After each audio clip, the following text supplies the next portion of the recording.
G'day, mates. Today we're diving into the history of Australia, from a land of ancient indigenous cultures to being the dumping ground for Britain's unwanted criminals. That's right, Australia, a country founded on the finest traditions of "get out of here, we don't want you anymore." Picture it.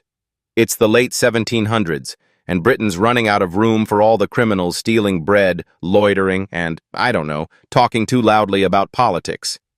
So they decide to solve the problem by shipping them off to a giant island filled with poisonous spiders, snakes, and enough desert to make a camel weep.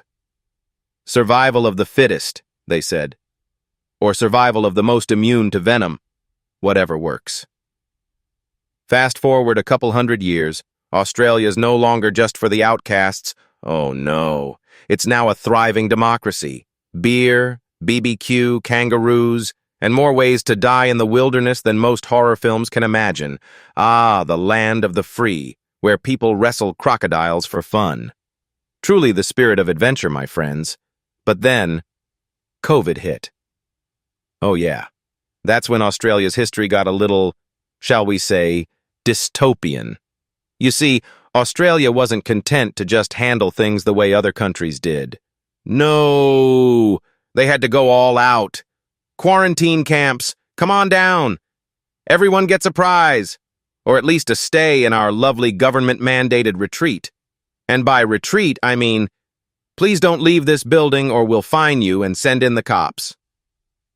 Now I get it. COVID was rough, but Australia was enthusiastic about locking down. Too enthusiastic.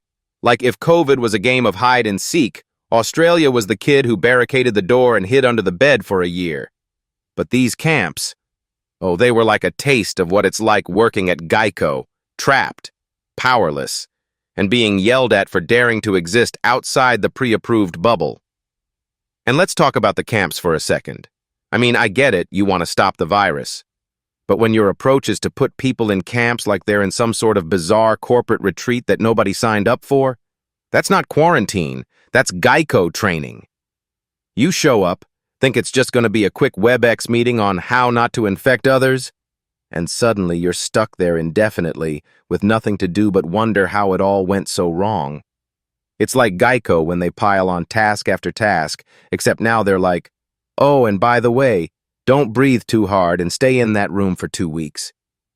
You'd think they were preparing people to sell insurance policies, not, survive a pandemic. And the surveillance!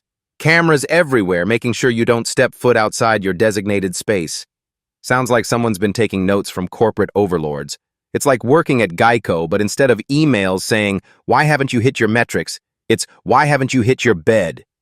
I mean, who needs freedom when you can have endless restrictions? That's what I always say. It's like Australia decided to take a page from the Geico handbook.